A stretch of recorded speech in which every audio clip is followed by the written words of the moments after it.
Hello, my name is Elysja, and I had a dream about the end times last night. First of all, it was about the Pope, and we had our whole family on this big boat, and it was a very sturdy boat, but from the outside it looked very, very, very rough. And there were pirates. They were very good, and they helped us along the way. Anyway, there were animals, bats, and when we were on the boat, the Pope, he wanted to take us, and so he gave us the number on our spears that if they said 666, we would go on his boat. But some people got 666, and I decided to rescue them.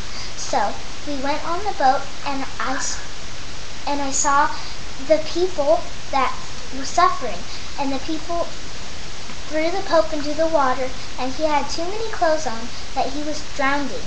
And the people did not want him on the boat, so they threw all of his followers and him on the boat. That is my dream. With the nine-headed serpent that says in Revelation that swallowed all of the Pope's followers, and I think this is a dream from heaven. And here's my mom. Bye. Hi, that's my lovely little daughter, and she's had several dreams in the last month, and that one I wanted her to share so that she could just kind of tell you, about it, so then I could come in and kind of talk about what I thought it might mean. And so I'm going to read from Fossilized Customs by Lou White. He has a chapter on the Pope, and I just want to share it with you because it kind of ties in, I believe. Okay, Pope Benedict the 16th sits enthroned as God on earth, Vicar of Christ, Pontifex Maximus. So he's basically saying he is God. He is God on earth, and that is mockery. Okay, so we know that he is not following Elohim. He is not somebody that you should follow. I know when I was a child, I was told that all Catholics, or most Catholics, are pretty much like me, a believer, and they're not. When you don't go to the Heavenly Father and talk to Him in prayer, and you go to a Father, you're asking a human to hear your prayers. That's wrong. And so there's a lot of things wrong with the Catholic Church. And I wanted to also read that little excerpt I read was from page 206. Now I wanted to read again from the same book, here it is. It's on page number 223. Through centuries of false teaching, the nations have been lulled into thinking the original covenant with Israel has ended, and that Yahuwah has given up on the original 12 tribes. This replacement theology holds people in the belief that Christianity, specifically Catholicism's brand, has now become Israel, that the Jews are synonymous with the old Israel, and that the new Israel Christians do not have to live according to the old covenant, Torah, the Ten Commandments. They say that Yahushua, the Messiah, has set them free from the law. In these things they misunderstand and mislead the millions of living descendants of the tribes of Israel, and the Messiah spoke of the coming deceptions. For false messiahs and false prophets shall rise and show. Mark 13:22. Okay, I want to talk about this for a minute because we don't want to throw out the Ten Commandments. In fact, Yahushua Messiah sums up the Ten Commandments in the book of Matthew by saying that you shall love Elohim with all your heart, all your mind, all your soul, and all your strength. And then the next verse talks about loving your neighbor as yourself. So really, if you throw out the Ten Commandments, you're throwing out what Yahushua summed up. We can't throw out the Ten Commandments. We can't throw it away. Yes, Yahushua fulfilled, he fulfilled the law, He died on that stake for us, and you took our sins, so it's fulfilled. And no, we're not saved by our works. Absolutely not. When I say I love the Ten Commandments, I am not saying that I think I'm saved because I don't commit adultery or that I don't steal or whatever. I'm saved because I have relied upon the Messiah, Yahushua, as my Savior and Master, period. Now after that, we should obey the Ten Commandments. We should, really what we should do is obey what Yahushua said, and when he summed it up. Love Elohim with all your heart, mind, soul, and strength, and love your neighbor as yourself. Because if you do that, you're not going to want to steal, you're not going to want to kill, you're not going to want to covet your neighbor's spouse or belongings, you're not going to want to take the Elohim's name in vain, which means to put it to ruin. A lot of people are doing that now. They're not using the personal name, which really is bringing it to ruin. Okay, I wanted to go on a little bit more about the Pope. The Mother Church is the woman who rides the beast. Now, I want Elysja to scoot over here by me and tell you about the beast that she saw in the dream. Go ahead, Elysja. The beast that I saw in the dream, it had one head. It was as big as 40 jumbo school buses, and it swallowed the Pope and his followers. The thing that I think that is very similar, it says in Revelation that there is a serpent with 9 heads. Even though in my dream it didn't have 9 heads, I think it is very similar to the dream, to the Revelation. Thank you, Elysja. Now, I wanted to read this verse from Revelation 17, and tell me what you think about that. Well, you can message me if you would like to, after watching this video, and you can just tell me what you think. Okay? And one of the 7 messengers who had the 7 bowls came and spoke with me, saying to me, "Come, I shall show you the judgment of the great whore sitting on many waters, with whom the sovereigns of the earth committed whoring, and the inhabitants of the earth were made drunk with the wine of her whoring. And he carried me away in the spirit into the wilderness, and I saw a woman sitting on a scarlet beast. She had a dream of a beast, covered with names of blasphemy, having 7 heads and 10 horns. Now in her dream, the beast had 9 heads. In here, it says 7 heads. Okay, so this was a beast with more than 1 head, and her dream had a beast with more than 1 head.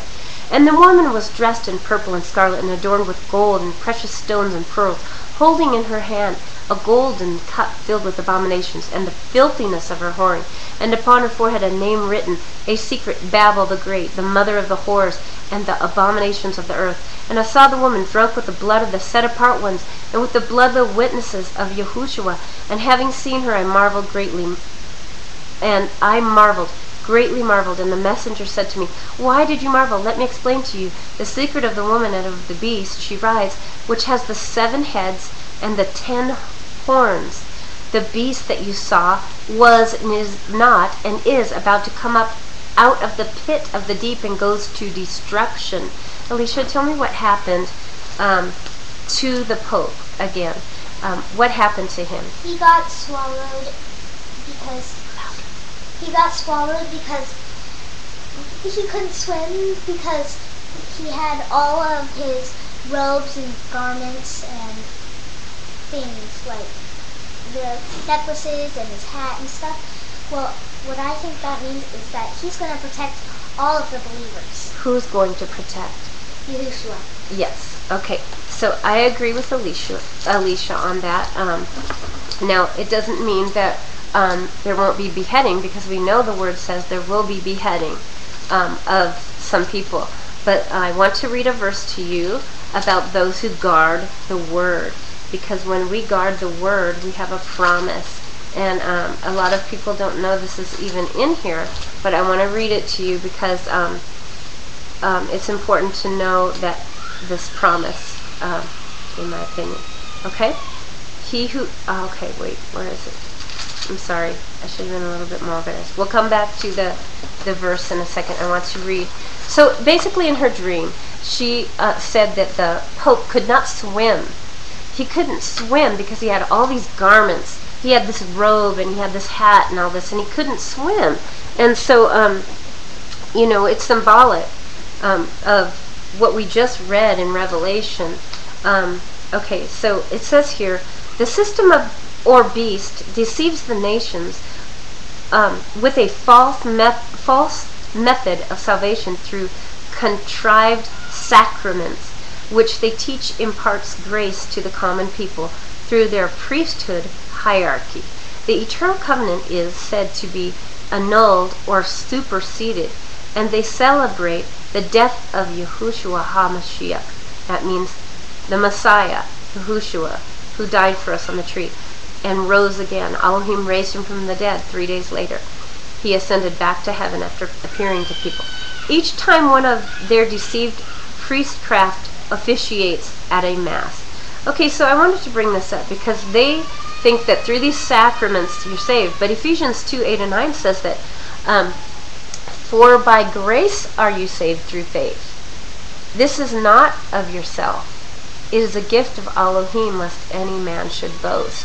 So once we are saved, once we rely upon the Messiah Yahushua for salvation, then we do want to obey him. It says in the word, if ye love me, keep my commandments. The works will follow after. We're saved once we rely upon Yahushua for salvation, period. And then we do want to obey him because he tells us, if ye love me, keep my commandments. Okay, so I'm just going to read a little bit more from this Revelation here in chapter 17 because I thought this was really significant.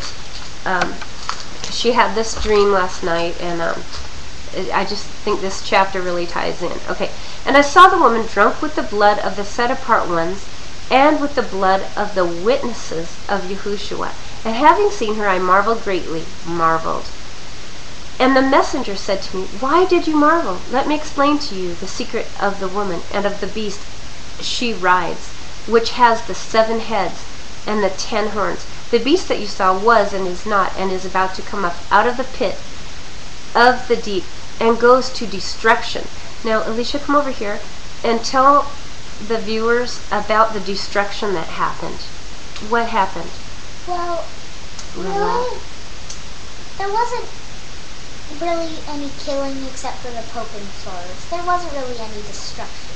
So you said the Pope and his followers were destroyed? Yes. Okay, that's very significant because it says here, the beast that you saw was and is not, and is about to come up out of the pit of the deep and goes to destruction. And those dwelling on the earth whose names are not written in the book of life from the foundation of the world shall marvel when they see the beast that was and is not, and yet is. Here is the mind having wisdom. The 7 heads are 7 mountains on which the woman sits, and there are 7 sovereigns. 5 have fallen, and 1 is, and the other has not yet come. And when he comes, he has to remain a little while. And the beast that was and is not, and is himself also the 8th, and is of the 7, and goes to destruction.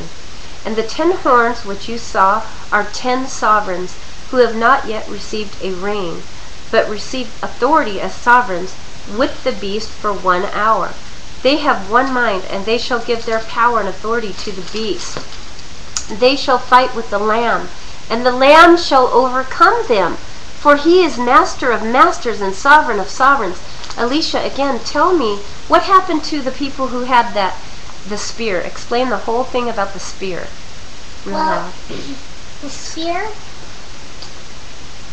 well, different people had different numbers. There's this big sticker that someone on the ship, the leader of the ship, and the bad ship was owned by the Pope, and the good ship was owned by the captain, good pilot. And he would put a number, and if he picked a number and it was 666, he'd place it on your spear, and you would have to go to the Pope's book. But they all knew that 666 number was the devil's number, so they all stuck it on the Pope's spear, and the serpent, right then, it jumped out of the water, and I think I do remember someone sitting on the serpent. I don't know if it was a lady or